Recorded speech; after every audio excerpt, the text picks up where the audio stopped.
What's up, guys? Alright. Checking out fucking Weed Wednesday early edition. I'm gonna do a late edition. It is fucking hot as balls here in Florida. Too hot to be outside. So, hot and muggy. Gonna rain tomorrow. So, I'm gonna do 2 daytime streams in a row. I'm gonna do 2 nighttime streams in a row. First time ever doing 4 streams in 2 days. But I got a lot of shit I can do. And we're gonna go as long as we can. Supposedly the maintenance person was supposed to already be here today. He might come later. We'll see. If I have to stop for maintenance, I'll just blank the screen, mute me, roll a clip.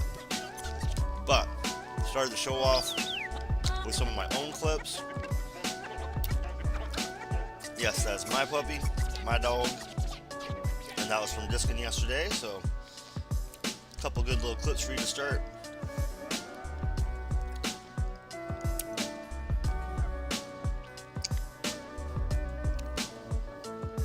For a few more people to get on.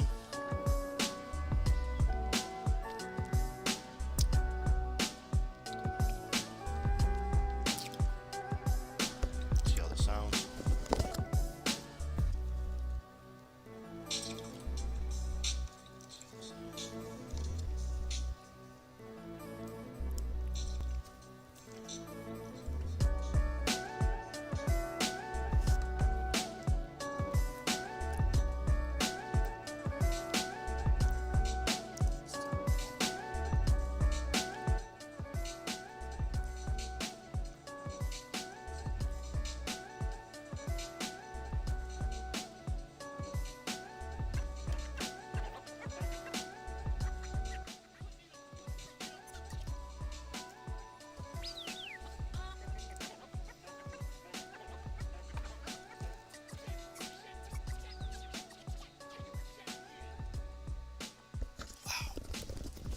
Alright.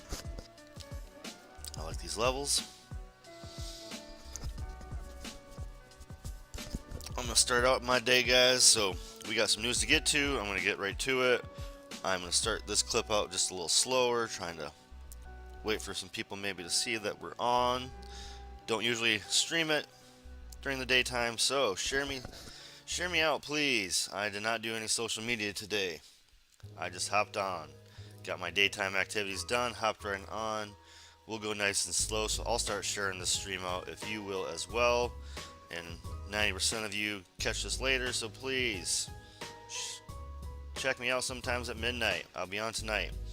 Gonna be doing this big fat nug today. Gonna be lemon pound cake, London pound cake. I don't know, I said lemon. I fucking get the strain all the time. London pound cake, nice fat stream, nice fat nug.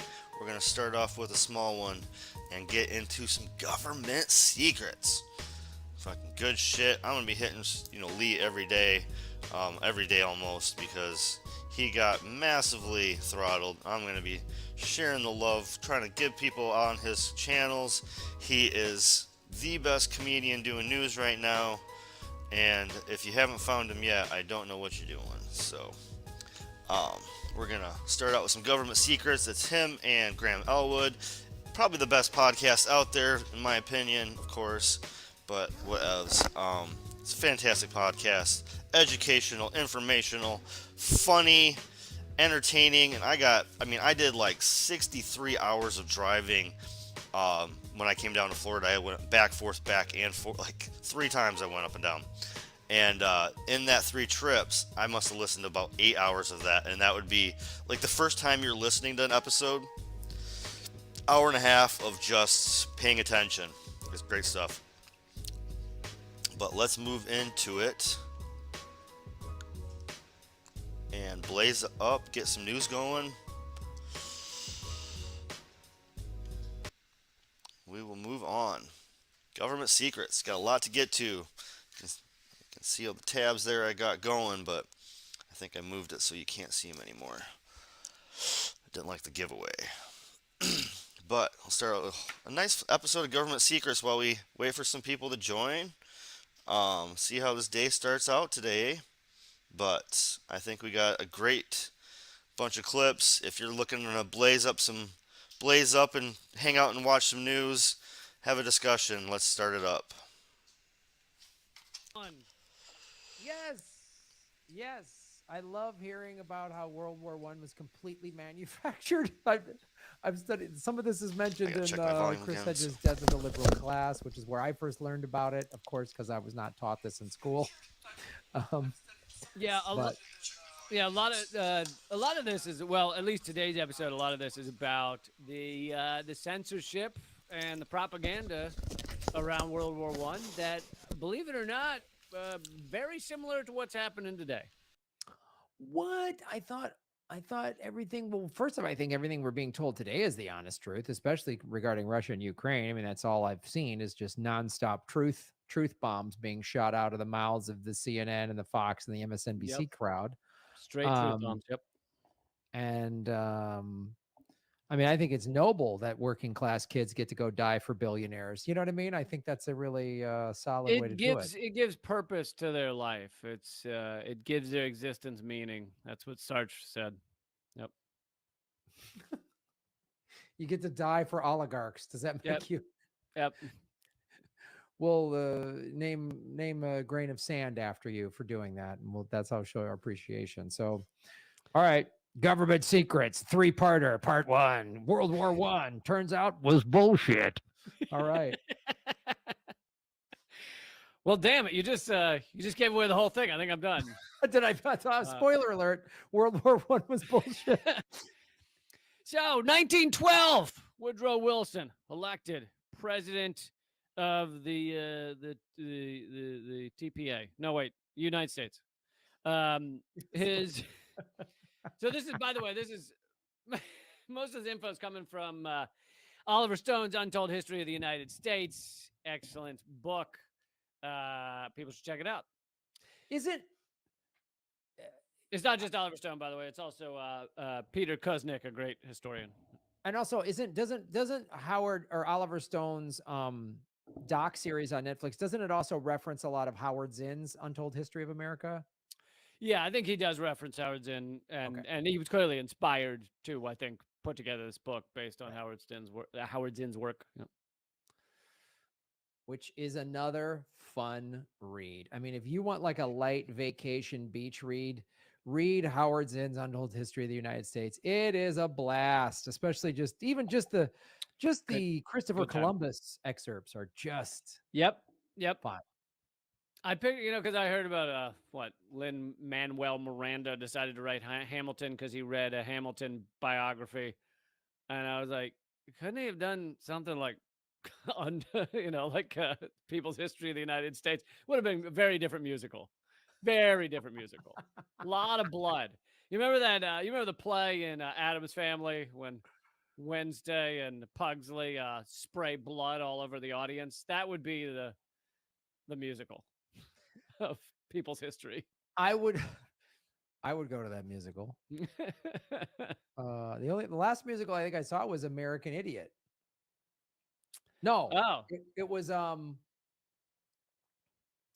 what was the other one? Making fun of the Mormons. Oh yeah. Book of Mormon. Book of Mormon. What was the other one about the book the Mormons had? I can't remember the name. It was something. The something Mormons to do had a with- book, and the story was about the book. Like it was almost the like Mormons a book had about. they definitely had a book in it. I can't remember. Oh, things people in white shirts say. I think was that it? Guys on bicycles, Yeah. but they had like a book. There was something about Mormons in a book. I can't remember. Oh, it was New Jesus Christ Superstar. Newer Jesus Christ Superstar was the name of it. That sounds great. Newer Jesus Christ Super, like that one somebody's pitch. Missouri Jesus Christ Superstar. Missouri. So, well, considering we got through one sentence in the last 5 minutes, this is gonna be a long, long day. But so Wilson's, it says his rigidity was fueled by the dangerous belief that he was carrying out God's plan. I don't know if you've ever heard of that before. When people do that, when they think God told them to do crazy shit.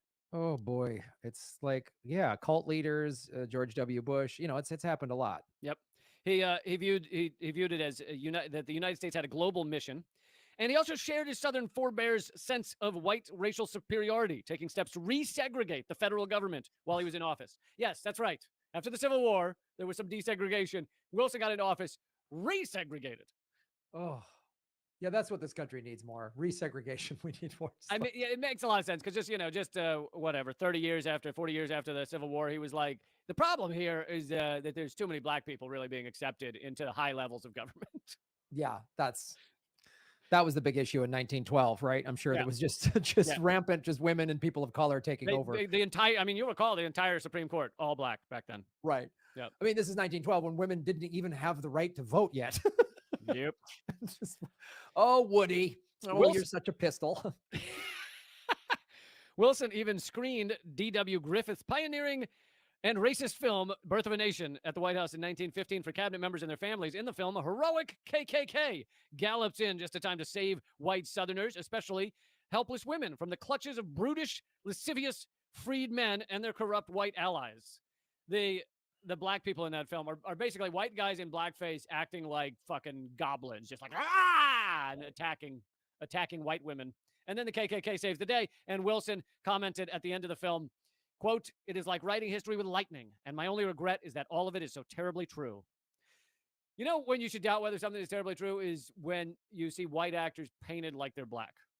That's the moment you should be like, I don't know if this is accurate. Yeah, this is such a compelling thing for like, there's no systemic racism. Really? It's like white supremacists have been getting a hold of the White House for quite a while. Yeah. Wilson's remember what I said at the top of this episode. World War III might not be a bad idea. But I'm sorry. Go ahead, Lee. Finish this. That reminds me of a joke I had around circa 2012, 10 years ago now. 2012 was supposed to be the year that we thought the Mayan calendar predicted the end of the world. Right. I believe there was a bad John Cusack movie related to that. And yes, I remember that. That was where like he's being chased by an earthquake or something like that. It was fantastic. Earthquakes were hiding behind every corner. Like every time he turned a corner, it was an earthquake. And I believe the movie was called 2012. Yes. And anyway, I had a joke around then where it was like later in 2012 or 2013 or whatever, and I'd be like, did you ever think maybe the Mayan prediction the world was going to end in 2012 was not a prediction but a recommendation? The Mayans were like, look, by 2012, let's wrap this up. Like you got kids on leashes and dogs in sweaters. Just call it a day. Call it a day. Dogs and sweaters really is the sign of the apocalypse. That is one of the biggest, like, oh, the human race is over. Like we all the technology we could be doing to save the world and make the place a better and just have the whole globe just be a utopia. We're going to put a dog in a sweater. Okay, we're done. So Wilson's hatred of revolution and staunch defense of U.S. trade and investment would color his presidency and influence his policies both at home and abroad. In Mexico, down in Mexico, American bankers and businessmen, particularly oil men, had a major stake in the outcome of the revolution going on there. And I know this will blow you away because we haven't talked much on the show about Mexico, but U.S. and British corporations had thrived under Porfirio Diaz's 3-decade dictatorship, laying siege to almost all of Mexico's minerals, railroads, and oil. They had reason for concern when Francisco Madero's revolutionary forces overthrew Diaz in 1911. So I know that'll shock you that the business interests were exploiting Mexico. It's weird. It's like, I feel like we've heard that story before, but I'm trying to remember, like, there was another country, right? That happened to? have we ever talked about another country that, like, America either backed a dictator or staged a coup to put a dictator in there so that American businesses could profit from that country's resource? I mean, have we ever brought that up? I mean, I'm trying to remember what it was. Was it Switzerland? There was some other country. It was either Switzerland or, where was it? Was it like, boy, I can't, Canada? Did we do it in Canada? I'm trying to think. Sweden. Probably No? Sweden. Yeah, probably Sweden. All right. I'm not going to do much of the what was going on in Mexico, but in August 1914, U.S.-backed Venustiano Carranza replaced Huerta, but Carranza, a staunch nationalist, refused to bargain with Wilson, who then threw his support behind Pancho Villa, beginning a bungled series of political and military interventions into the Mexican Revolution.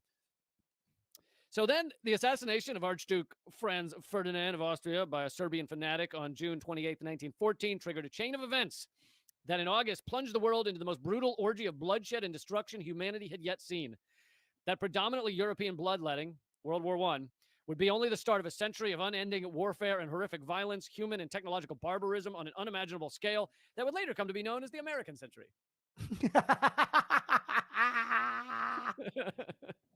That should be printed on the side of like hot dogs. Just straight up inked into the side of hot dogs that they hand out at ballparks while you're saying the Pledge of Allegiance. Yeah. While you're watching the game, saluting, say like that, you should be reading like, oh, the century of barbarism and technology. That was like poetry. Oh God. Yep.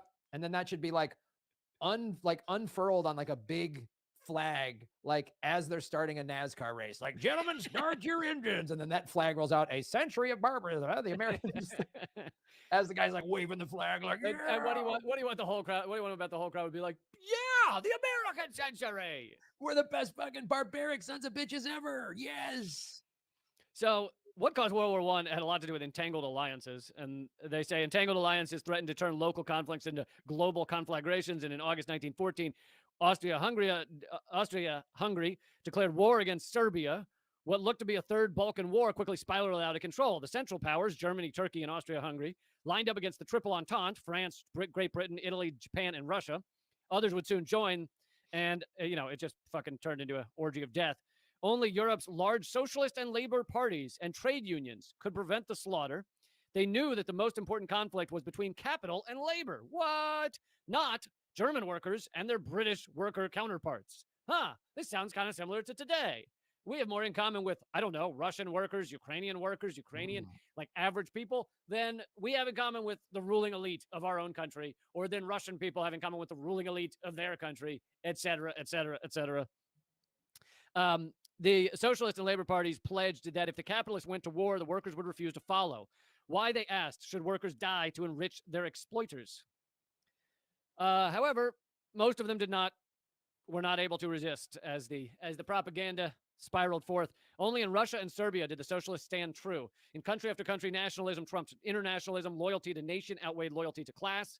Europe's naive young men marched off to die for God, glory, greed, and the defense of the fatherland. Wow. That's again, it's great how they use nationalism and, heroic stuff to get working class people to die for them.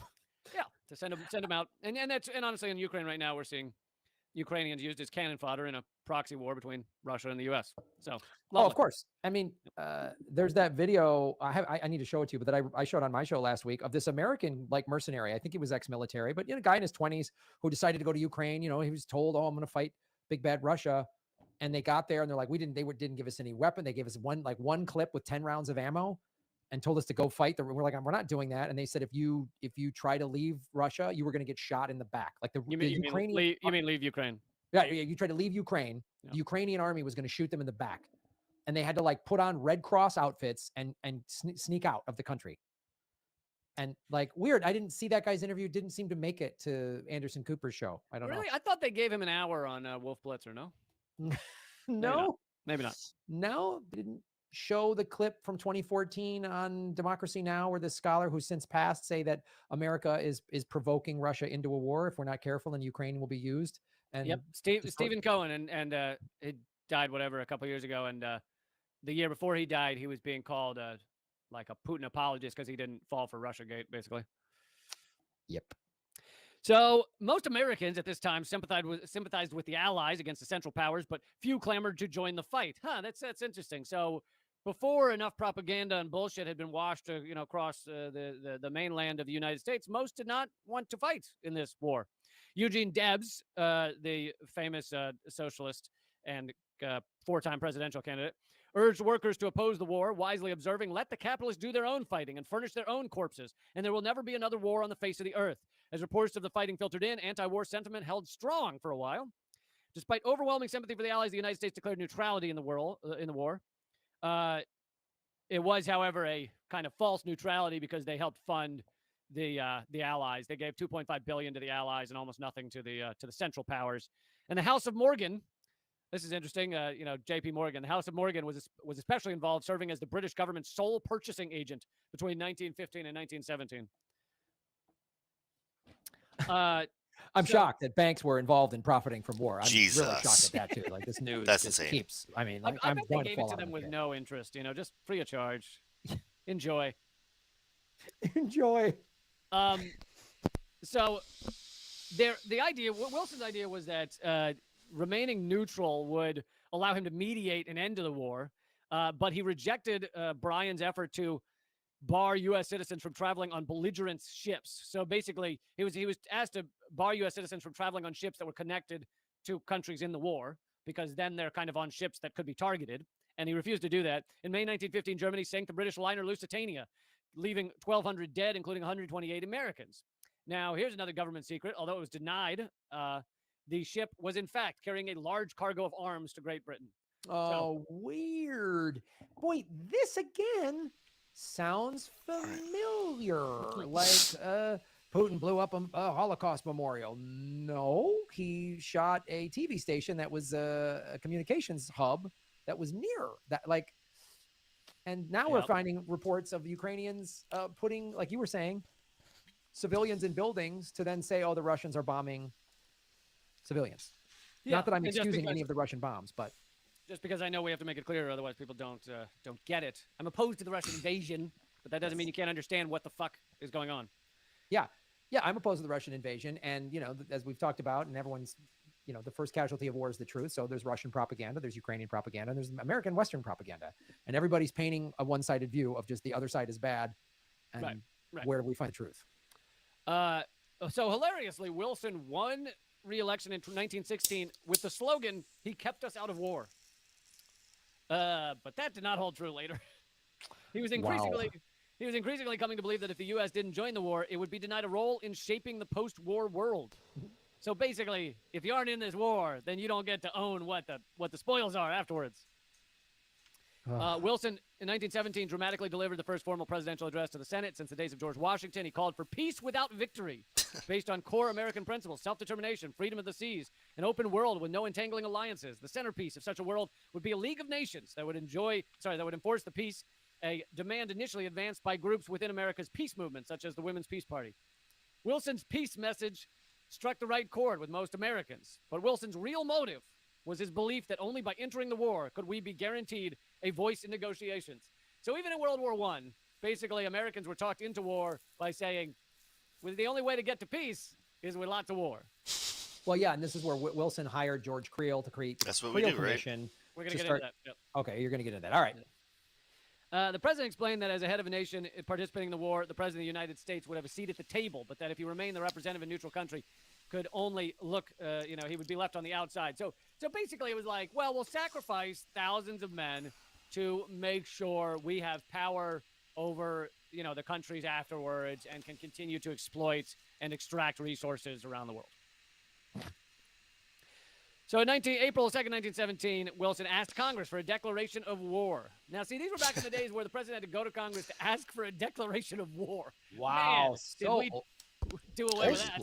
Oh, thank God. I mean, that's just like having to call the operator, like, operator, connect me with Lee Camp. Like now, yeah, exactly. Now there's an app where I can just call you and I can just bomb. They can just boom, you know, there's like countries come up on this. Basically it's this, like, Boeing has like basically like a Tinder app, and there's just like cities, and you swipe right on the ones you want to bomb and swipe left on the ones you don't, basically is what happens. Exactly. So yeah, and 6 senators opposed the vote for war. They were able to get 6 people that wanted to continue to have peace. Opponents attacked those who didn't vote for war. No, sorry. Opponents attacked Wilson as a tool of Wall Street because this was Wall Street's war in some regard. They said, quote, we're about to put a dollar sign on the American flag. Yeah, that'd be the first time that was done. Despite government appeals for a million volunteers, reports of the horrors of trench warfare and poison gas dampened enthusiasm for some odd reason. Only 7. What? Trench warfare seems like a blast. It just seems like paintball. Like, oh my Chemical God. warfare seeping into trenches sounds like just a good time. Oh, I mean, have you watched Dunkirk? It's a blast. Or no, that's World War II. That's what was the one that, not Dunkirk, but the one that, oh yeah, that other one. Oh, 1917 or something, wasn't it? Well, yeah. The one where, 1917. yeah, he showed all of the footage, the actual, and he colorized it and showed like actual footage of how awful. And then, yeah, 1917 is one as well. All Quiet on the Western Front's another great movie about World War I, showing how awful trench warfare is. Gallipoli is another good one, showing how the Aussies were just used as literally bullet sponges by the British Empire. This is why we have a film nerd on the show. We need 4 more.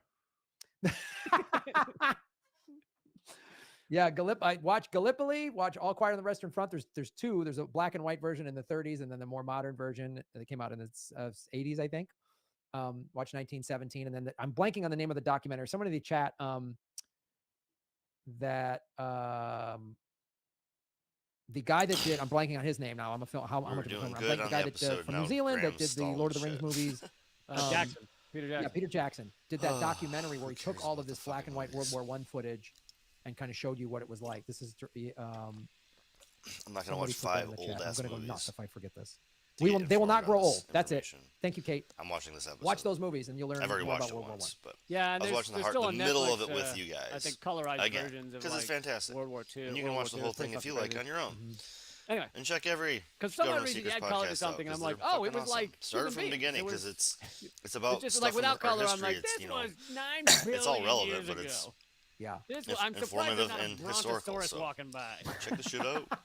Well, the Peter Jackson doc, he uses interviews of World War I vets from like the 1950s describing what they went through. And then he takes, newsreel, black and white newsreel footage, colorizes it. He's very forward thinking and he always finds new technology with filmmaking. So that's why they will not grow old is really profound. My grandfather he lied about his age to join the army. So that's why this kind of propaganda drives me nuts. He was 72 and he said he was 16. Yeah, actually, he was like 16 and lied so he could get in the army. And some commanding officer, this colonel, really liked him. So he ended up just being his assistant in London and never had to go to France. Otherwise, I might not be here had he. And I have letters that he wrote to my grandmother talking about, we've got Fritz on the run. That's what they called the Germans, was Fritz, because he had access to intel, Right. these typed letters that would take 2 weeks to get to my grandmother in Sterling, Illinois. And I have a photo of him when he was like 17 in the army. It was crazy to think about. But anyway, That is that's crazy. another reason why I'm against war. Oh, I had an uncle fought in World War II and Korea and was in the Chosin Valley. And when he came home, he wasn't the same guy and he committed suicide. So anyway, war's fantastic. Anyway, what were you saying? Very, very fantastic. Yes, indeed. So despite government appeals for a million volunteers, No war, no sanctions. after 6 weeks, they only had 73,000 people men sign up, forcing Congress to institute a draft. Now, this is when things get exciting on the censorship front. The government established an official propaganda agency, the Committee on Public Information, CPI, headed by Denver newspaperman George Creel. The committee recruited 75,000 volunteers, known as 4-Minute Men, who delivered short patriotic speeches in public venues across the country. That's for those of you who are young. Public venues are like the Twitter of the day. That's what being in public was. It flooded the nation with propaganda touting the war as a noble crusade for democracy and encouraged newspapers to print stories highlighting German atrocities. It also asked Americans to inform on fellow citizens who criticized the war efforts. If you see someone criticizing the war where millions are dying, then, call us. If you see something, say something. Or crash their computer before you do a podcast called Government Secrets. Or crash the computer, or delete the entire channel that the person's worked at for 8 years from all of history. There's that one. Demonetize them. pull off 500 videos of that from Abby Martin. You know, there's just stuff like that, fun stuff that you can just that kind of stuff. If anyone wants to keep supporting me, patreon.com/LukeCam. For many, for many Americans, democracy had become a kind of secular religion that could exist only within a capitalist system. Many also associate it with Americanism. Victor Clark's study of wartime press for the National Board for Historical Service remarkably but revealingly concluded that the voluntary cooperation, keyword voluntary, of the newspaper publishers of America resulted in a more effective standardization of information and arguments presented to the American people than existed under the nominally strict military control. I want to be popular enough just to read. We had That's all I want to be able to do. In the US, just read from fantastic books like the sections I have highlighted. Nice if I was popular enough to do that, I would be happy. Newspaper publishers than they had in Germany, where it was enforced by the military. Yeah, I mean that's the key. You know, it's like you force a man to do something and he's fucking furious. If you manipulate him into thinking it was his idea to do something, then he's fine. Yeah. Yes, it's the best tactic in the world. And you know, we've been doing this. I mean, well, hey, 9/11 was great to get a bunch of young people to join up and go fight over there. And I mean, had I been in high school when 9/11 happened, I probably would have joined. I mean, I was in college during the first Gulf War. Yeah. Yeah, and you know, even though obviously 9/11 was a real event, the propaganda Lee's the same age as me. We didn't go. Justify war, not just in Afghanistan. He's like maybe 6 months, 9 months older than me. So I was 20 when 9/11 happened. He would have been 21. We didn't jump up and go to fucking Iraq. I did not go. Decimating whole countries. 3 years later, like, we're still enrolled to the Air Force because I was broke and wanted to finish college. We're still paying for it with 22 veteran suicides. But I never did it because I literally was like, how do I come into this without going to fucking Iraq? That was when I went. I was like, how do I go into this without going to war? And they're like, well, you have higher intelligence, so you can go into linguistics and you can go into the opioid epidemic. I mean, we're paying be a specialist or whatever, and then you would just be more traveling. Society is completely gutted. I knew enough Spanish that they would take me in as a Spanish linguistics. And just so we can, and now we're trying to. They're going to. If people are really like, we don't want to get involved, believe me, there's going to be a Russian false flag. There's going to be like, Russian terrorists blew up something in America, and they're going to get a bunch of young people to go over and join and fight the Russian army or Marines. I think is a send more teenagers to their death. As many pot charges as I had, but I could not go into the Air Force. Well, and even if it's not actually fight Russia, the reason we're avoiding a hot war with Russia is because of nuclear Armageddon.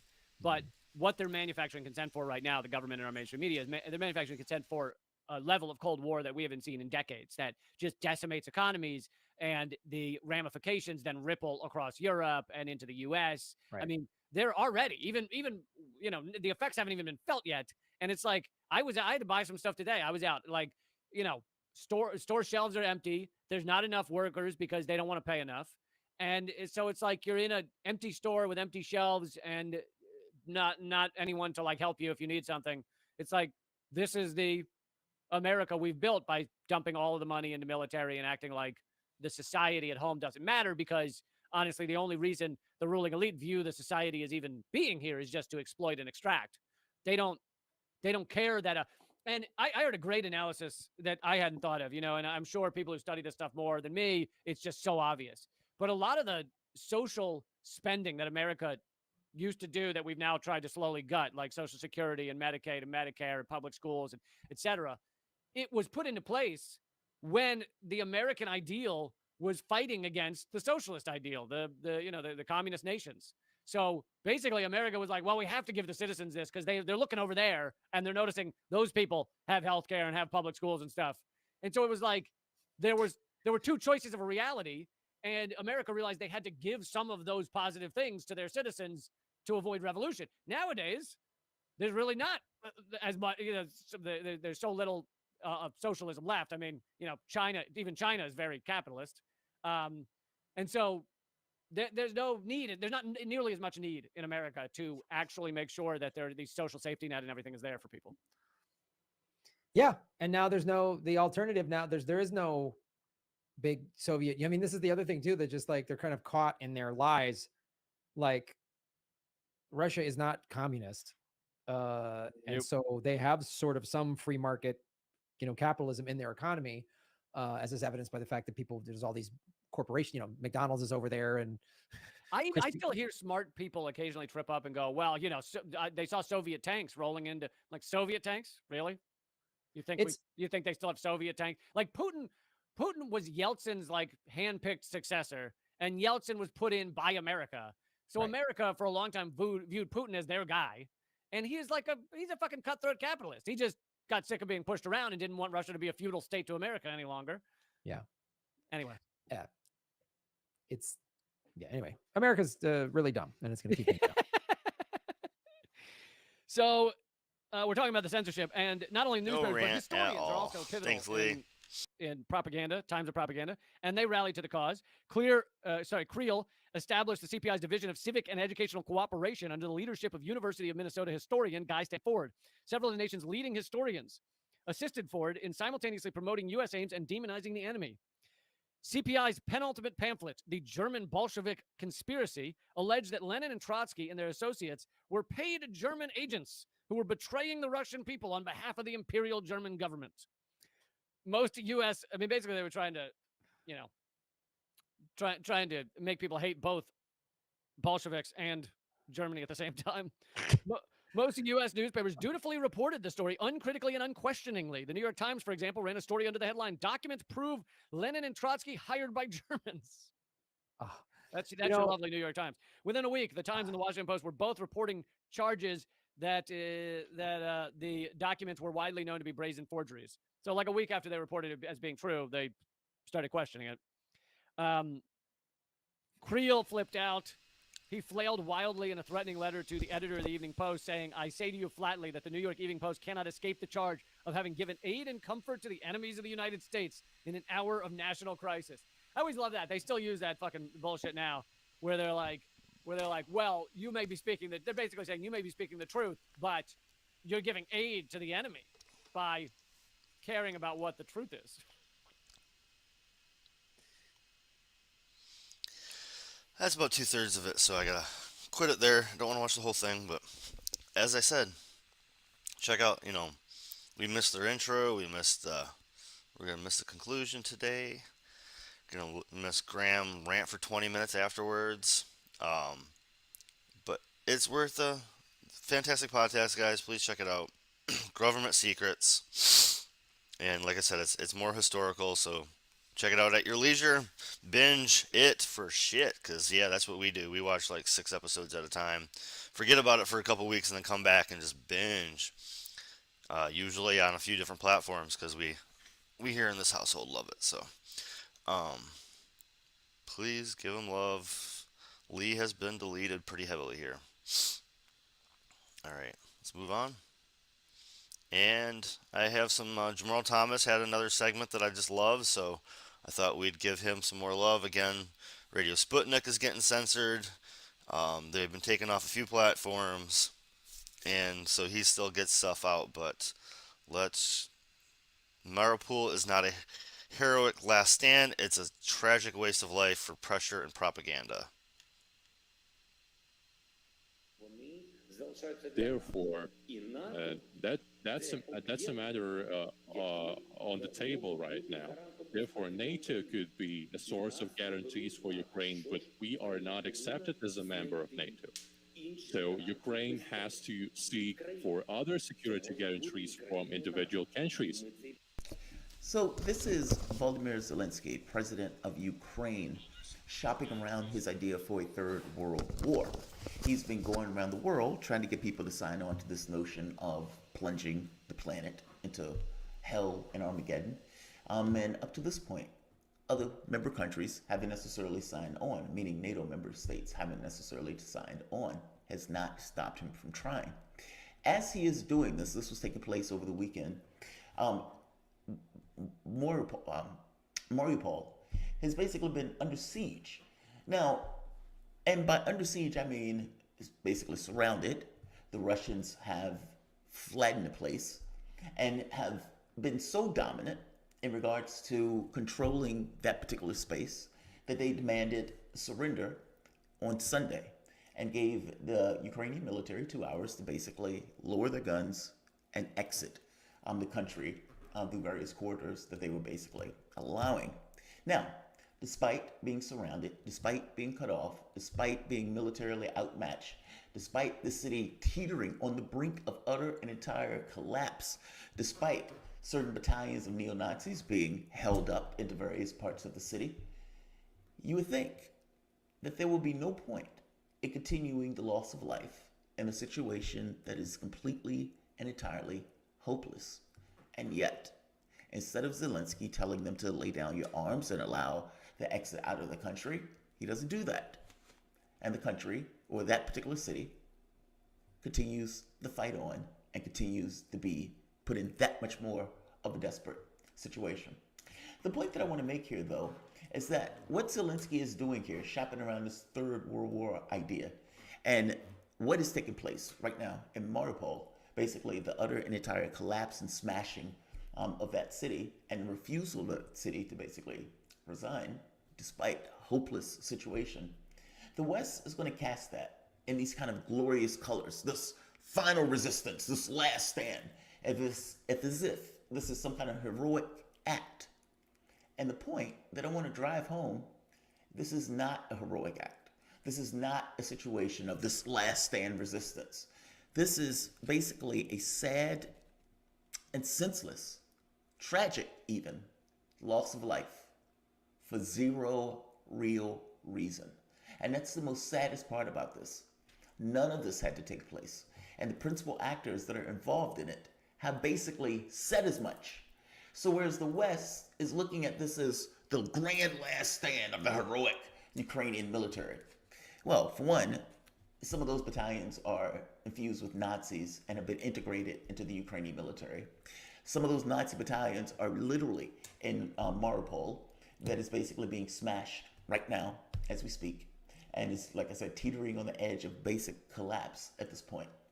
One of the other important points, though, that continuously gets missed is that the majority of the fighting is taking place in the East.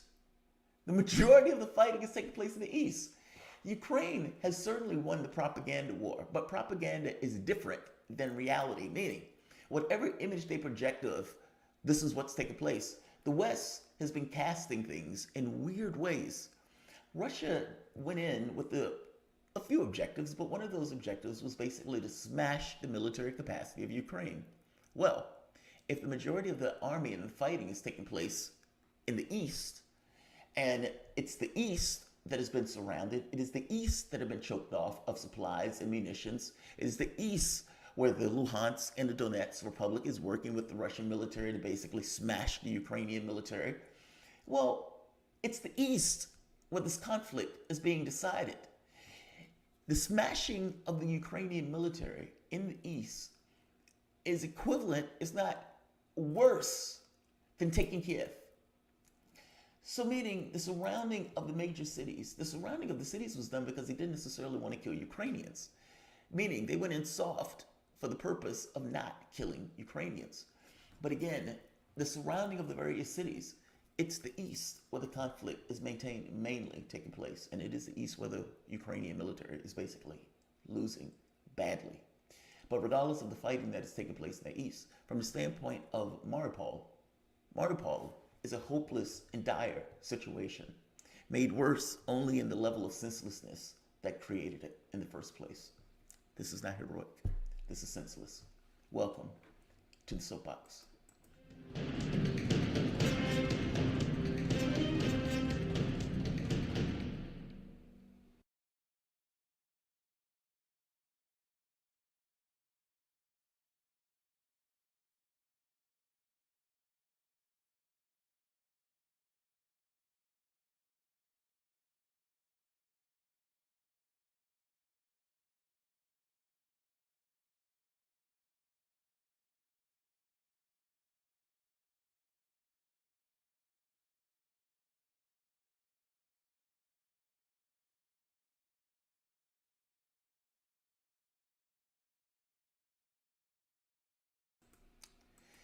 My name is Jamal Thomas. This is the Progressive Soapbox. Guys, if you dig this content, please like, share, and subscribe. You can always support this content through PayPal or Patreon. I want you to listen to what Zelensky is saying one more time. Again, Zelensky is shopping around the world trying to get somebody to buy onto this idea of a third world war. And in his head, if I can get NATO nations to sign on, this will help give us certain security guarantees. Now, think back to the moment, to what initiated this issue.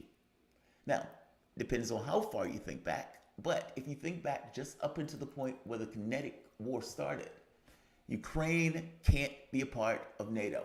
That was the main issue. That was the key point. Ukraine won't be a part of NATO.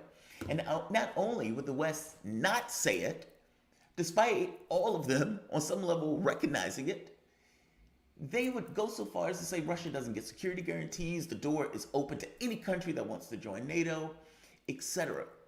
Now, the catch here, and we all need to recognize this from the American standpoint, from the American context, I understand why the US, especially the neocons in this country, would think the situation in Ukraine is great. Meaning not now, but up until the point where the war started. You basically were able to knock over a government that was more in the Russian orbit, put in a puppet government that was entirely under your control, and have that puppet government be on the border of a country that you entirely have been against, especially your old Cold War adversary. From the standpoint of Russia, though, for the exact same reason, you should be able to see why that will be an intolerable situation. In no situation would the United States allow and accept a hostile actor on its border in the way that we are supposed to believe that Russia should accept Ukraine being that way. Not to mention, at the point where you've knocked over this government, you've now started to integrate Ukraine into NATO by filling it Taking a with shit ton of weapons, filling it nutrients. with It's my middle of the day mercenaries, filling it with rush. training, etc., etc., etc. And again, on the border of Russia. To make that worse, you have far-right elements in that country that basically open up a terror campaign using the Ukrainian military, integrated with neo-Nazi elements, attacking the eastern region of the country, the breakaway republics. Regions that broke away for the exact same reason that there was a far-right government that took over that was basically Russophobic and hostile to their interests, them being ethnic Russian Ukrainians. GABA. The point that I'm making here is, in one step after another, this didn't have to happen. The West decided Spirulina. that it was going to chest thump basically over the fall of the Soviet Union and push NATO up to the borders. Okay, you have that particular part. Then you have Zelensky not fulfilling the instance of the Minsk II agreements. Okay, so you have that part. You have Russia basically saying Ukraine can't be a part of NATO and we need to work on some kind of security guarantees. I would say to the American audience, what is the issue with the independent NATO? I don't think there is one from an American context. Nevertheless, we considered this to be a red line. It was existential. Anybody who wanted to join NATO must be a part of NATO. And Russia does not have legitimate security concerns. What about now? What about now? Listen to what Zelensky is saying one more time. That's a matter on the table right now. Therefore, NATO could be a source of guarantees for Ukraine, but we are not accepted as a member of NATO. So Ukraine has to seek for other security guarantees from individual countries that could be NATO members. And that is what we are proposing. A number of leaders of the world's countries could be a source of guarantees for Ukraine. They could be part of this circle. So he is still trying to get NATO nations to basically come to the table in order to give some level of security guarantees. And up to this point, many of these nations have pushed back against this. But my point is that what is taking place in Mariupol is directly related to what is taking place here. Those people who are dying for pressure and a propaganda campaign. No more, no less. That is dark, that is cynical, and I would put to you that it's also true. If you are the Ukrainian military and you know, A, your military is getting smashed in the east, B, this city is about to collapse, and you have your people, your military, and everything else that's still in that city that you are basically allowing to get smashed and get obliterated. You had the opportunity to let them out. You have the opportunity to basically let them put down their arms and find an exit. You chose not to do that. Now, why would you choose not to do that? From a military standpoint, do you really want your military to get smashed that way? Even from an ethical, just a human being standpoint, do you want your military and the people in that particular city to basically get smashed? Maybe not from a military context, but the context to which Ukraine has been fighting this war, predominantly in the West, has been propagandistic. From a propaganda standpoint, those people may be more valuable to you. Open up the windows for lighting, and he's now barking at anything that he sees go by. Surrendering and allowing. I don't know what he sees out there, but live. Why do I think that? It's for the same reason you have issues of human shields. Oftentimes, when a military cannot necessarily compete with the military that they're fighting, they will put weapons and armaments in civilian territory, whereas those civilians basically get killed because those armaments are there and the people are attacking where the armaments are. And the reason you do that is to say, look at all of the dead people that they're doing in this campaign. Well, what does it look like from the standpoint of a city? So the West can say, this is the last stand, this is the valiant last stand. When the reality of it is that Zelensky's objective is, I can't win this militarily. Because I can't win this militarily, this has been being fought heavily in a propagandistic standpoint. If the West, who does not want to come into this conflict, if I can get one of those countries to see all of these people dying in that particular location, in this particular conflict, in that particular city, that all of those people are looking on, does that give them any level of pressure to get involved in a campaign? Especially when I'm jumping from pillar to post, blaming any and everybody for me being in this situation. Very bitter at NATO. NATO basically let him down the lurch. They kept telling him as if, hey, we're going to back you, we're going to back you, we're going to back you. Look at all of the weapons, look at all of the trainings, look at all of the money, etc., etc. Only to get to the point where NATO wasn't willing to fire a shot because none of them were willing to go to a third world war in defense of Ukraine.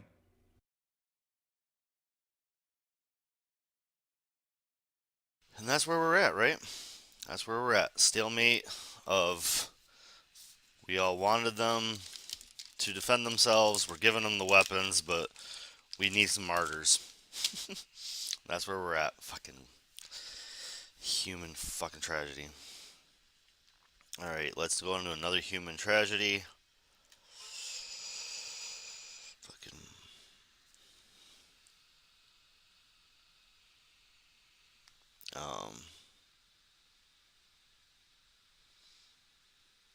Don't even know where that came from.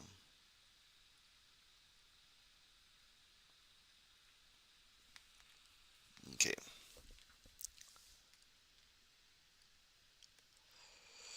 What you gonna do? What you gonna do?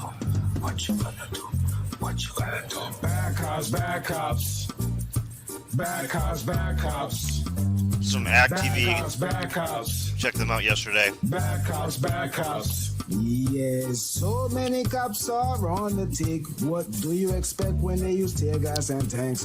Whether in a car or on a horse, cops don't mind using excessive force. Bad cops, bad cops. What you gonna do? Bad cops, bad cops. What you gonna do? Bad cops, bad cops. What you gonna do? Bad cops, bad cops. This is filmed in front of a live studio audience. So, or someone could throw water at me and I can do that. Oh, you definitely could. You definitely could. Hey, yo. Survey says cops in San Diego fucking killed a woman in an eviction. She attacked her with a knife and they shot her a bunch of times instead of doing other stuff. Because that's what they've seen too many martial arts films. That's what it is. Yeah, so a lot of, like I said, this like before this tape, this feels kind of racist to me, but no one's gonna say it that way. No one's gonna, because the cops did it. The cops killed the person. So so it's okay. Yeah, so I wanna pull this up. A body cam video shows lawman shoot, kill woman in eviction knife attack. So this headline is a lot of jumbled up shit. So more than 10 minutes of footage released on Friday. So pretty much law enforcement personnel, I like how they just like make them seem like they're just like guys with like ties and eyeglasses. They were armed men attempting to serve an eviction papers to a woman in Little Italy, killing a 47-year-old, what's that, Yang Lee, in a hallway outside of an apartment. And all 3 sheriff's deputies and an officer discharged their service weapons. How many people was that? Fuck's sakes. Is that 3 or 4? It sounds like 4 people. 4 Oh, yeah, men, it's 4. Yep. gunned down, one lady who had a knife. Why do you need sheriffs and a police officer? I don't understand that. So a San Diego canine unit, they had a canine unit. This is like, the one of the cops are not saying much about this. I don't know why they need a canine unit. Suffered a stab wound to the chest. His name was. Maybe they thought that it was a black person, so that they were kicking out. So, someone play this video. Hopefully, it doesn't actually play the clip of what happened. This plays the report. So, like you said, like I wasn't being the asshole. I felt there was a language barrier happening. You're doing some racist assholes. You didn't understand what the fuck was going on, and shot this lady down. Drop But the knife, ma'am. Drop the knife.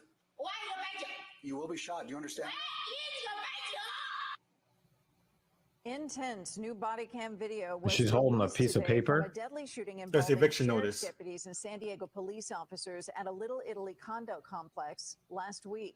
A woman who attacked That could have been de-escalated. Died, and a canine Totally. handler was Like, stabbed. you can pause the video right quick. I It's the totally first thing agree I with you. think I totally agree in a with you. situation like that, right? And we normal dudes. We're just normal dudes off the street, right? Right. The first thing, because the thing is, she didn't throw the knife; she threw the paper, right? Yeah. And then she closed the door, right? Yeah.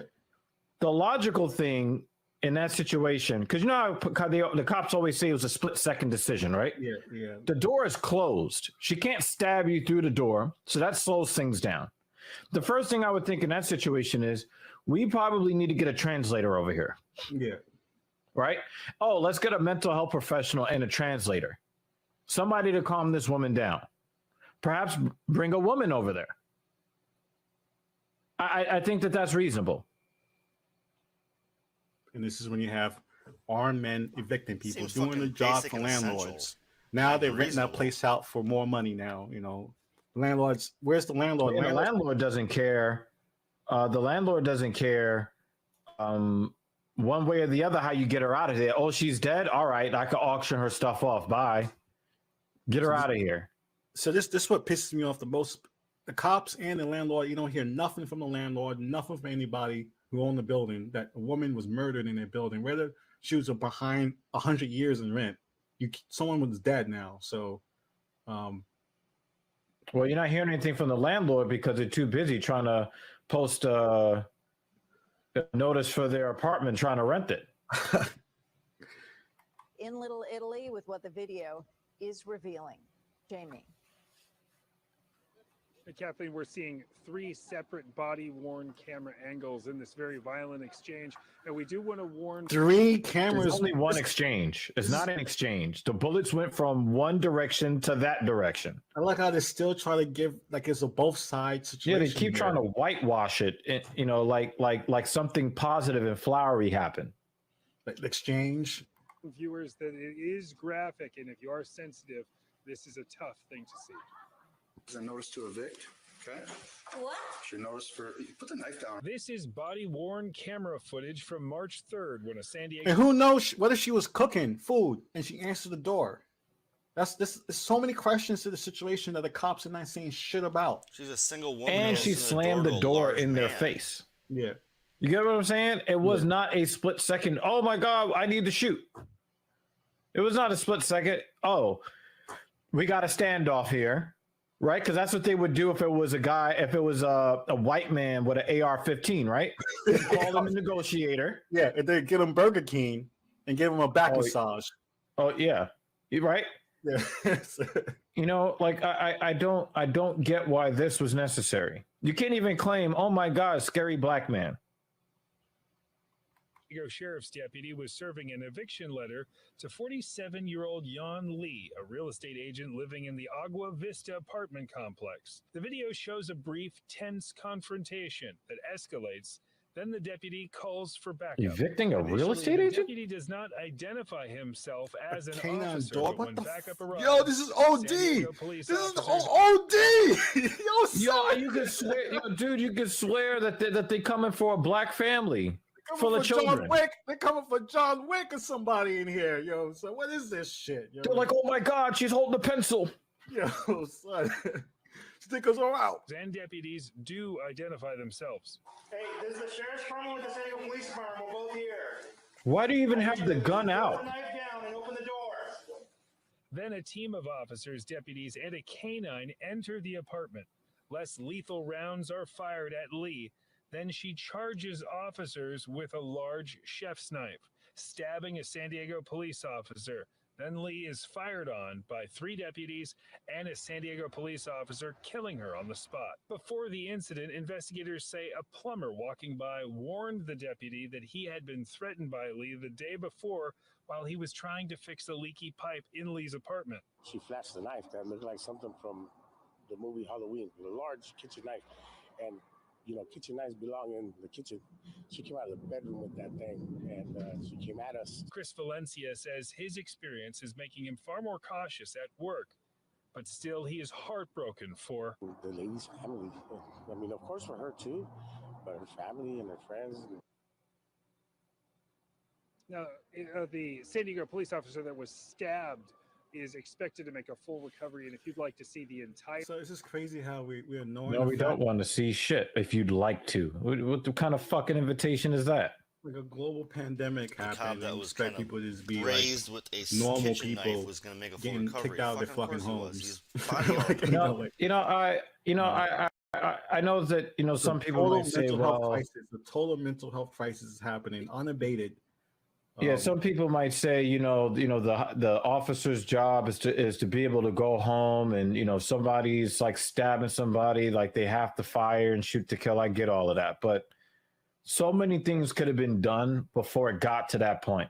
She slammed the door in your face, in your face, right? You go and you get somebody that can de-escalate the situation.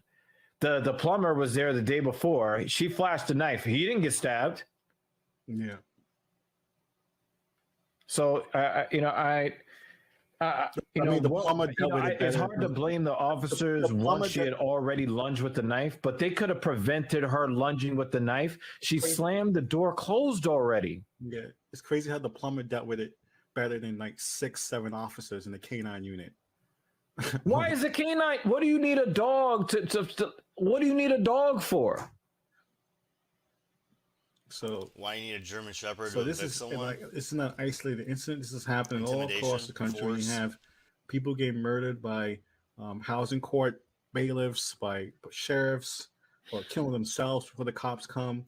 This is what happens when you don't help people financially, mentally, healthcare wise. You don't help people. You just let people out on their own, and this is what you're gonna get. So I'm gonna place another thing that happened in February. A man fairly shot by a Cleveland housing court bailiff doing eviction, fought to keep bailiffs from getting inside home, records say. So another guy in Cleveland, same situation, similar situation. A 36-year-old man fatally shot Thursday by a housing court bailiff doing eviction, fought to keep officials. So he didn't even have a knife. He just had a blunt object and they killed him. So they said they hit him with a blunt. He hit a maintenance guy with a blunt object. So the same situation, you had a maintenance guy, a plumber show up a day before or a few days before, something violent happened or threatened violent happened, and then the bailiff show up and they shot Edwards after he attacked the maintenance worker and deputy bailiff, according to police. A housing court bailiff outside the court. Somebody tell me that. Like what are you doing? You're supposed to be standing next to the judge, protecting the judge. Like what are you doing? What are you doing? Mm-hmm. So bailiffs, that's another question. Bailiffs are required to get certified at the Ohio Peace Officer Training Commission, are armed and carry batons, paper spray, much like police officers. The housing court's policy allows the bailiff to use lethal force if someone threatens them or someone else with a weapon. Deputy bailiffs do not carry body cameras. They're like, yo, we can't send police because there's going to be a paper trail. Send this guy that's supposed to stand next to the judge. Oh, and give him pepper spray, a baton, and a gun, and let him choose which of the three he wants to use. So this is With the no guy body that, cam. So the guy they evicted has like a long criminal record. He has Edwards' only trouble with the law was 2004 case in which he pleaded no contest to minor misdemeanor trespassing and was fined $75. This could be anything. It could be going to the construction site or like an abandoned house. Who knows? He was evicted from. Oh yeah, they definitely need to pull the pistol on him. He was evicted from an apartment on Lorraine Road in 2008. More recently, he was fired from his job at Restore Juice Bar in downtown Cleveland, according to police reports. This is the dystopian reality we live in, you know, ladies and gentlemen. This is a police report that you got laid off or fired from your job. Probable cause for you to be murdered. And they fired him because he began talking to no one while working in the kitchen. I mean, never mind the fact that he was doing the job. You know, hey, you know, he was talking to himself, so we had to get rid of him. So this is a total mental health issue. This is being pushed along, pushed along. Then finally the cops have to deal with the cops. Or a fake cop kills this man. This goes another situation of mental health issues. It's Was his name Paul Blart? The cops, how are the cops going to deal with mentally ill people who need to be evicted? This is most evictions so far has been mentally disturbed people being murdered by police officers. But think about it though. Who's not mentally disturbed when they're being evicted? So in August 2021, Edwards refused to allow maintenance workers into his apartment to check for lead. Cleveland police arrived at the scene to conduct a welfare check after the landlord told police he hadn't left his apartment at least a month. So he's schizo. So officers noted Edwards' apartment smelled a pile of garbage. It sounds like a cry for help. So it doesn't sound like go there and murder like he's somebody. slipping into schizophrenia and you're fucking gonna kill him. So the eviction was filed in court on September 8th, and court records said Edwards hadn't paid his $500. Well, his health score was too low, Messiah.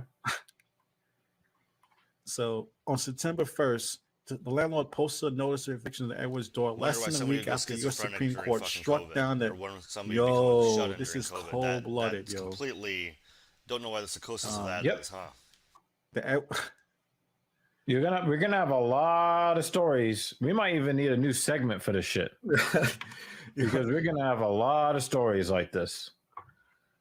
So the eviction was put on hold for several months, in part because Judge Mona Scott hadn't received confirmation that city inspectors deemed the building lead safe. The housing court magistrate signed off an eviction on January 15th and set a final move-out date for Thursday, when the average temperature for the day was 16 degrees. Yep. That's when you kick somebody out their house when it's freezing outside. Yeah, because they're going to be so angry and hot. You want them to cool off. So clearly someone was having a lot of problems in his life. But, you know, he's murdered now. Let's add to the problems. As many problems as possible. So, and unfortunately, I can go down to the next. There's another one. There's another one after this. And I actually have a clip of this. This happened in Georgia, our favorite state, where they chase joggers down and shoot them with shotguns. They also kill veterans or have veterans kill themselves. After an officer tried to serve him an eviction notice. Ashlyn Webb was there and brings you the latest details in tonight's top story. This is the third way time those this two week where a address, they don't know standoff what an with eviction Georgia is. law enforcement ended with a man dead. The Georgia Bureau of Investigation is handling all three cases. This is what we know so far on each of them.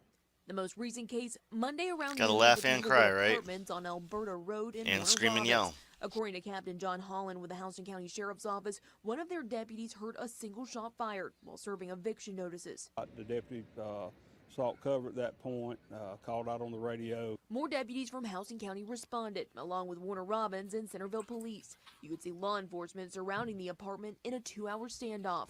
They heard a secondary shot at that time. Holland says shortly after, deputies moved in, got into the apartment, and found a man dead. Captain Holland says deputies never fired a shot. He won't confirm the man committed suicide, but adds, Both shots were contained within the apartment, I will say that. Then in Macon on Thursday, the GBI says a state highway assistance driver stopped to check on a car parked along I-75 between the Bass and Riverside exits. When the man inside would not respond, the state driver called law enforcement. What kind of report is this? This is a suicide report? What the fuck is going on in Georgia? Fired a gun several times in his car and then got out and pointed a gun at officers who shot him. And last Tuesday, a So crisis much suicide by situation cop. turned standoff ended with another man dead. Perry police say they got a call about a suicidal person with a gun. Police began to speak with a man, 32-year-old Matthew Deese, to So this convince is him what we to need to lay do, down his America. We gun. need to like give all the guns to everybody, no permit guns, all that shit. We just do it. We just do that. Deese refused and was shot and killed by Houston County deputies. The GBI says all 3 investigations are still open. Back to you in the studio. That sounds like a fucking mess in Georgia. Good luck. So I didn't even think of that. Like, you're gonna have people that are gonna be ridiculous. like, well, because the thing is, a lot of people. I used to think about this too, man. When I was a kid,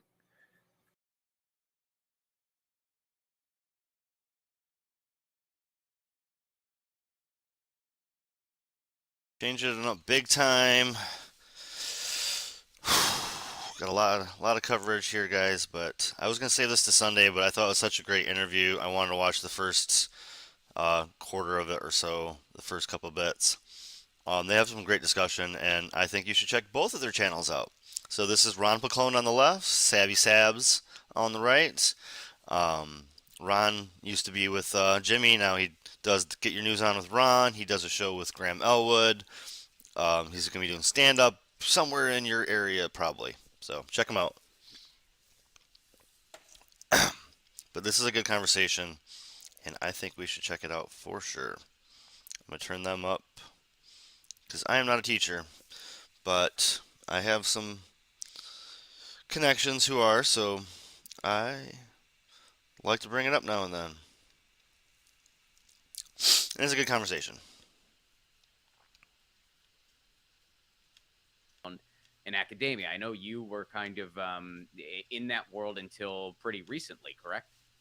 Correct. I worked as an academic advisor at Boston University and at MIT, and I left in January of this year.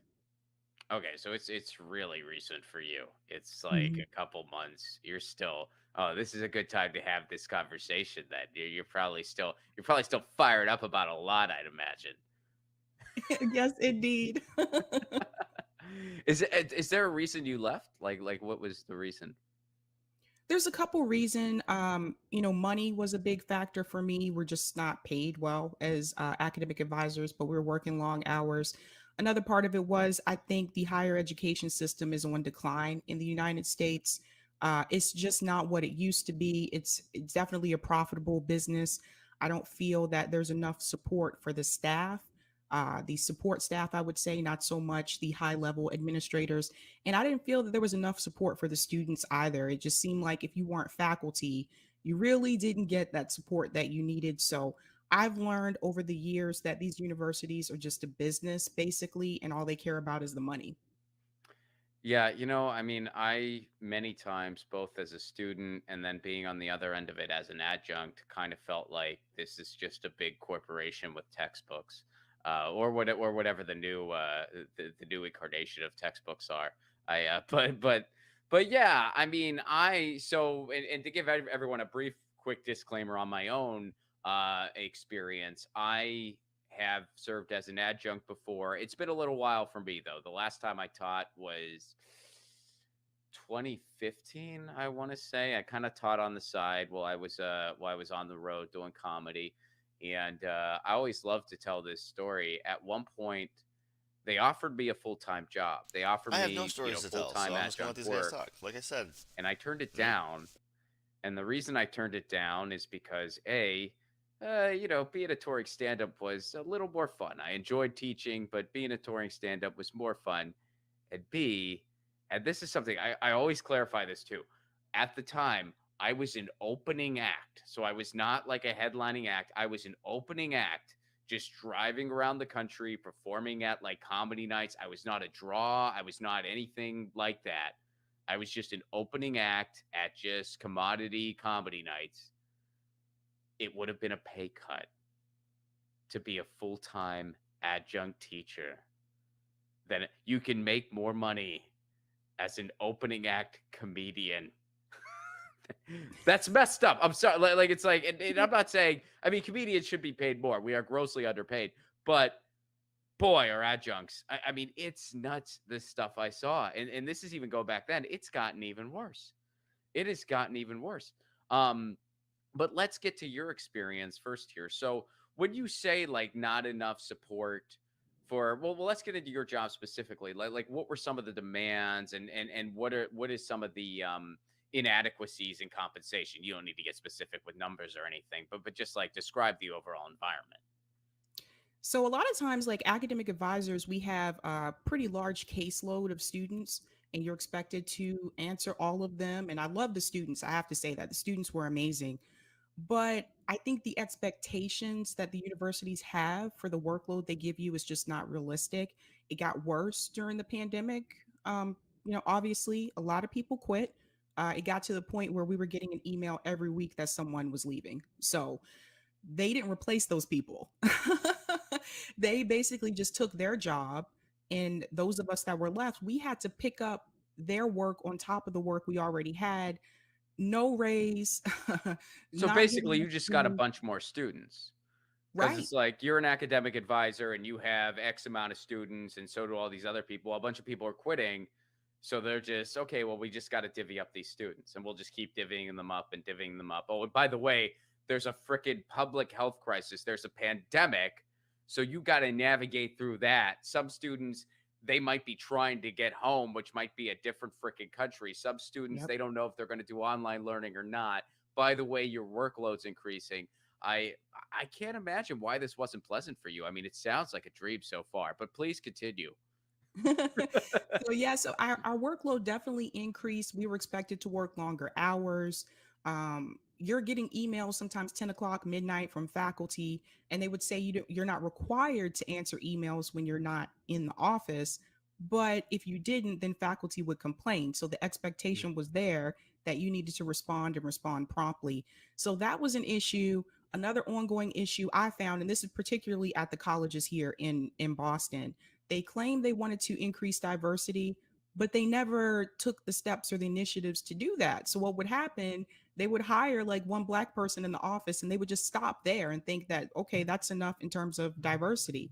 The student expectations were very high because these schools are incredibly, Boston University is incredibly expensive. So the students expect a lot. But if you're short staff, you can't get to everybody all the time. And so when the students' satisfaction score decreases, that is not good for the staff. It all comes back on the staff. They don't really care how you get the job done. They just want to make sure that you get it done. And if that means that you have to put in more time, you have to work on the weekends, they really just do not care. It's all about the money. And that for me, it's kind of similar to politics in a way, because it's like, I don't know if a lot of people know this, but higher ed is actually modeled after the United States government. There's a university president, there's a board of trustees, there's donors. And so everything is about making sure that the donors are happy. And people who donate to colleges here are pretty big name people. Bloomberg donates to Harvard. Robert Kraft also donates to Harvard. So you have to satisfy the donors. And if that means that you have to work as many hours as you can, that's what you have to do. And it just got to the point where I'm like, especially when we switched to remote work during the pandemic, I'm like, I have a life outside of this university. They didn't want to hear that. They would tell people to take vacation, but then when you would take vacation and you'd come back to work, then they would fuss at you because you weren't answering emails. Well, that's not a Oh vacation. God, yeah. What? Oh, mm. I sometimes, yeah. I have not had a quote traditional day job in a very very long time, but my wife does have one, and sometimes in past positions, not where she's at now, but in past positions, she would get some of that, mildly condescending stuff when it was like her time off, and I would just get, oh, I would be like, you want me to drive over there? She's like, no, just shut up. I'm like, they shouldn't be able to do this. Capitalism sucks. But anyway, so I think what you get at here is something else I wanted to bring into this, where it's like when you talk about how these universities, and this is a true systemic disease, they're not funded properly via the state. So they have to turn towards these private donors. And that's the predatory system that we have that puts, the student in crippling amounts of debt because you have to have, all these student loans to get a higher education, and usually you're in debt forever. And the other problem that creates on the academia side, as far as like the product that people are developing, this makes the student into a customer, so to speak. Whereas higher learning is supposed to be exactly about that, higher freaking learning, where it's like you're there to learn, you're there to be challenged intellectually, you're there to meet that challenge. And if you don't meet that challenge, well, then you don't pass. That's what it's supposed to be about. But because you have this situation where it's like you're creating a demand for so many students because you have to get that tuition money, and then the students have this huge demand because they're in freaking debt, maybe forever. Yeah. You create this very toxic environment where it's not about learning at all, where it's like, it's about, pleasing, quote unquote, the customer. And it's sometimes like you're really stretching it with these bullshit degrees that aren't actually going to do anything for a student. You're just making shit up about stuff like, oh yeah, this is common practice in the industry marketplace. No, these are ideas that will help you intellectually, that will serve you well in any job. And that's what the humanities are supposed to be all about. That's the point of it all. But instead, you're just sold this bullshit, these marketing gimmicks that put you in debt forever. And it's not the fault of the idea of higher education. The idea of higher education is absolutely great. It changed my freaking life. But because of the system, it's just poisoned. Yes. Yes. A big problem is how they use the funds that come into the university as well. I mean, I was at the business school at Boston University. They had a gold elevator, like actual gold. And I'm thinking to myself, like, you can't give students more scholarship money. That's one of the big complaints that come from the students there. But you can buy a gold elevator door, putting money towards that. And we also need to talk about these bloated salaries that are at these universities. Like the president at Boston University makes over $2 million a year. You have deans there making six figures, way up into the high amounts in reference to salary. And so to me, Well, it's just and then you have adjuncts who are literally houseless. I exactly. mean, so yeah, like there is Exactly. corruption within the ranks, big time. Right. And then the people at the bottom are making just barely enough to get by. Like the people who are support staff, academic advisors, we were not paid much. I don't know if everyone realizes that. We're not paid much, but you have the president making all this money. The deans are making a lot of money. And so you're basically just working there to keep their job, to keep them in power and in their position. It's incredibly corrupt. If you went to a sports university, like I went to the University of South Carolina, a lot of the money went towards athletics. Meanwhile, you have like dorms falling apart. You have classroom ceilings that are leaking water. There's mold in the classrooms, but they're putting the money towards the sports instead of fixing the academic environment that needs to be fixed. So I think that college to me has just become a corrupt business. And I highly recommend to people watching that are thinking about going to a traditional university, I recommend that you go to school outside of the United States. If you can go to school in Germany where college is free, I recommend that you do that because it was really painful for me to see so many students graduate with loads of student loan debt, and they would get job offers where they wanted to offer them like $45,000 a year. And I'm like, there's no way they're going to pay off these student loans. If you can't go to school abroad, I recommend that you use some type of alternative university platform. A good one, like if you want to go into tech, is General Assembly. It's all online. It's a lot cheaper. Max is probably 2 years, and you don't have to take all these BS classes that keep you there for 4 years. But I think people need to start looking into alternatives because universities are not going to get cheaper. The tuition is going to continue to increase. And that's just such a tragedy of it all. I mean, that is just such the tragedy that it's like they are, and it's been on this path for a very, very long time, but it has gotten infinitely worse just within the past 10 years. I mean, just within like, and from when you and I were in college, even, it has gotten way worse since then. So we've all seen it get progressively worse. And it is to the point now where higher education in this country that is was great becoming from Savvy. solely reserved for I'm not the gonna elite, which is drag on this literally a forever. component of fascism, by the way. Like, that's Still literally got one more of the to get components through. of fascism. Make education I just reserved remembered for I the gotta go to elite work and nobody else. get my last paycheck. So it's like we're amidst it all. And, you know, you have this corrupt to the gill system gotta go do that in stuff. general. I mean, absolutely. I mean, I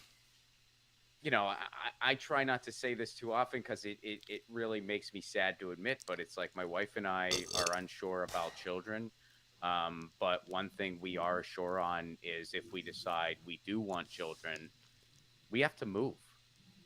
Like out of the country move. I'm not going to raise them here. And there's a long list of reasons for that. But one of the reasons is I don't want them, if they want to go to college, they're going to be in debt for the rest of their freaking lives. I don't want that for them.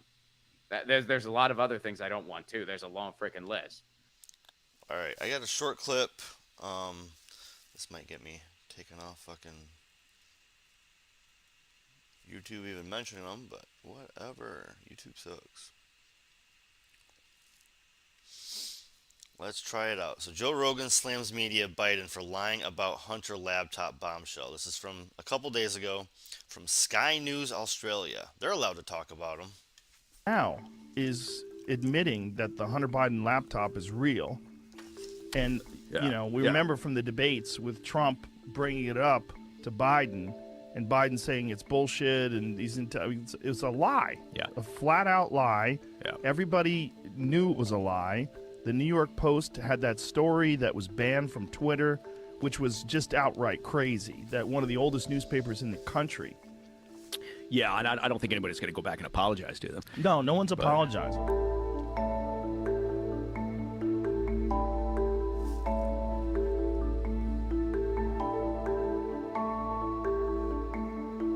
Last week, reporting on Hunter Biden's attacks, as well as the New York Times confirmed the emails from Hunter Biden's discarded laptop were authentic. Again, this is Sky News. Hunter Biden's laptop has been a source of speculation since the first story was reported in late 2020. Am I fucking muted? I swear to God, if I'm muted. Nope. Okay. Oh, you guys can read it. That's good. This isn't me. This is Sky News.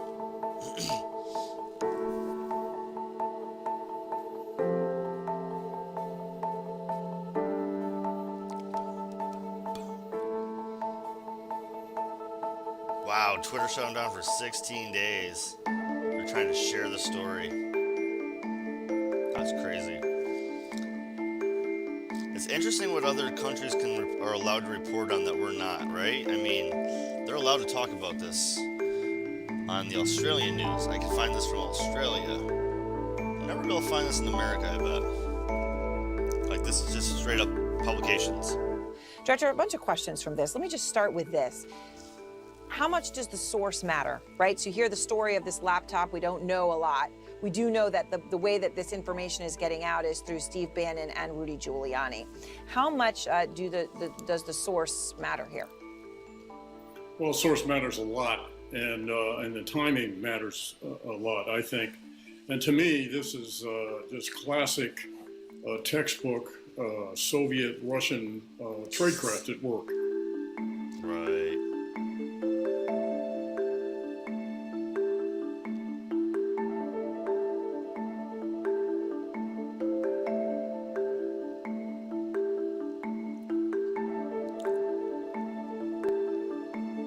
Money laundering and foreign lobbying. Huh, I wonder if there's any connection with Ukraine and Hunter Biden, ever. Anything in the past? They don't that just maybe love a good rings bell? story, they love a narrative, and they're willing to ignore Anything at all? facts Yeah. to push that narrative. That's what scares me. What scares me is, I think there are objective journalists that work for the Washington Post and the New York Times, and there's real solid journalists out there. But I don't necessarily know if you're getting all the information. I think it's safe to say that You're there's not sure. Some is afoot. I mean, the New York Times just now is admitting that the Hunter Biden laptop is real.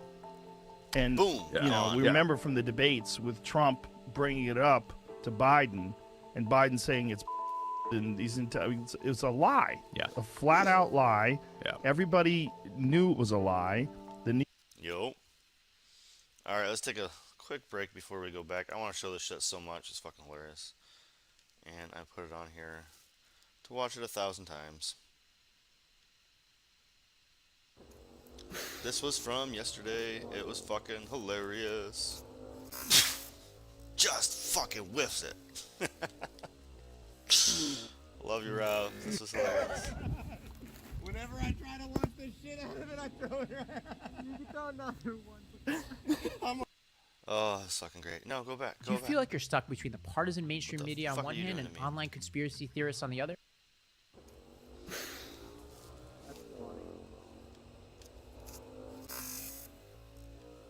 So beautiful. Look how pretty that scene is. That's just a gorgeous day of discing right there, right? I mean, we're out, we're having a good day. He goes, all right, this is the hole. I'm going to throw my ace. His right to left swerving. It's a possibility. Calling it was a little risque.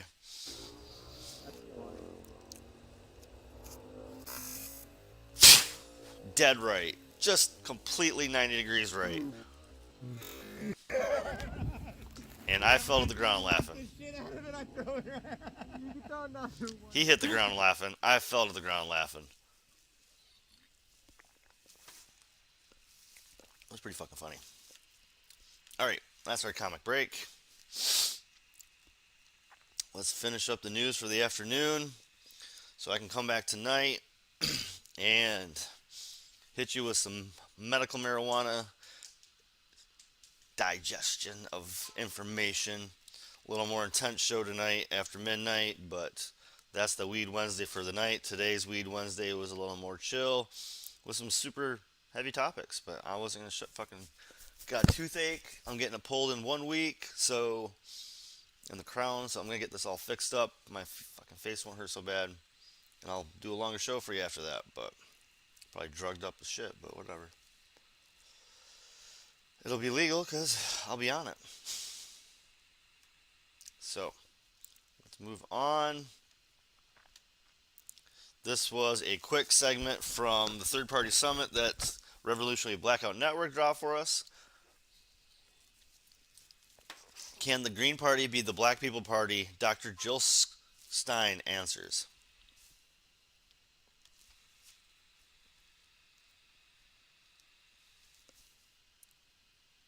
Probably should like, even if it's not a vision, I would love to see, especially as someone who unapologetically advocate for my community. I would love to see the Green Party be the Black People Party. Like, even if it's not dominating elections, like you get 5 to 10% of the vote, but then you look at the numbers, 80% of that 5 to 10% is Black. Then what happens if you're a shifty politician that isn't in a heavily Black area too, and then your party loses by maybe a margin of 2 to 5%? Maybe, just maybe, they'd be more likely to pursue a Black agenda. Maybe they'd be more likely to try to win over the Black people who left to the Green Party. If not, okay, we can continue to build that movement up, right? I don't know if this strategy is foolproof. If this will work every single time, there's a lot of people that can lie. But if you're going to use electoral politics in the very few ways I think you can use it, doesn't this strategy make the most sense, right? In a little bit that you can engage in this. I would love to get Jill Stein in this, and you can respond to anything that we said, but also would love to get your take on, like, what is your optimism for the future of third parties? Because I share those stories about the Democratic Party going after third party candidates on the ballot for a reason. When I think about, I think like the electoral prospects of it is grim. I would love to get your honest thoughts on that, or you can respond to anything that we said as well that you wanted to chime in on. Floor is yours, Jill. All right, great. So, like first, well, there's a lot there between what Bree said and what you said. So let me just grab a few pieces of it. Like Green Party as a party for the Black community. I mean, we were really aware of that. And by we, I mean Ajamu and myself in 2016, that our agenda was really, we were really the only ones, on reparations, on Medicare for all, on the right to housing. I mean, all the stuff that matters, especially to the most oppressed communities, the communities of color, were there. And we had really great chemistry, if I can say that. You know, it felt like our chemistry with the African American community was really wonderful. I mean, a lot of people didn't want to talk to us at all just because we weren't Democrats. But when we could get beyond that, it was really wonderful. And I'd say we were also the party for youth, for millennials, and for Gen X and Gen Z. You know, we were the only ones really speaking to the future on many counts, on getting out of debt, on the climate, you know, on the right to a job. I mean, all the ways that the younger generation is being slammed in the same ways that, you know, the communities of color and the African American community in particular are being slammed. You know, it felt like the chemistry was just really great, and we had wonderful live events in the communities, and we could have like done it forever. You know, it just felt really wonderful, and it was mutually really empowering. And so, you know, I love your suggestion that, you know, can we make the party a vehicle for particular communities? And I think that's a really great idea. Good evening and welcome to Tucker Carlson Tonight. As if this country's core institutions have not been degraded or diminished enough with pregnant flight suits and FBI that this is the last clip for the day. Praetorian Guard. As if that weren't bad enough, Joe Biden announced in January his plan to choose the next Supreme Court justice on the basis of appearance. The Supreme Court. You never thought that would happen. Sociology department, maybe. Your company, perhaps.